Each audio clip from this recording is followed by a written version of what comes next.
ఇది సాంప్రదాయం. ఇప్పుడు ఇక్కడ కూడా అంతే.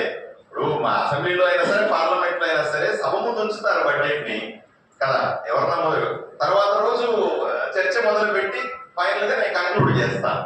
ఇది పద్ధతి. ఏమో ఇదే చట్టం. అట్లా కాకుండా ఇట్లా పేజీ చెప్పేది, నువ్వు పేజీలో చెప్పేది వేరే, గౌరవ సభ్యులు మాట్లాడేది వేరే, ఆయన సమాధానం చెప్పేది వేరే. ఎక్కడ పొంతన ఉంటా ఉంది? నువ్వు పద్ధతి ప్రకారంగా నడపాలి కదా సభని. కాబట్టి నువ్వు సభ ముందు బడ్జెట్ పెట్టు. ఈ మాట చెప్పు. ఏమేవా సభ ముందు బడ్జెట్ పెడుతున్నాను అని చెప్పు. చర్చ మొదలవుతుంది. ఇంకా ఈ బడ్జెట్ మీద చర్చ చేస్తారు సభ్యులంతా కూడా. చర్చ ముఖ్యం. అక్కడ కూడా మాట్లాడాలనుకుంటున్నారు. ఏమక్క మాట్లాడడం లేదా? మాట్లాడండి మీరు కూడా. నాకు మంచి మాట. ఇప్పుడు అదే చెప్పింది, పెద్దమ్మ చెప్పింది, మా వార్డులో అవి ఇవి లేదని. అవి మాట్లాడాలి. అవి మాట్లాడితే కదా. ఇప్పుడు మాట్లాడాలి. ఇలా మాట్లాడితేనే వాళ్ళ అభిప్రాయాలు తెలుస్తుంది. ఏమప్ప అలా చేయండి.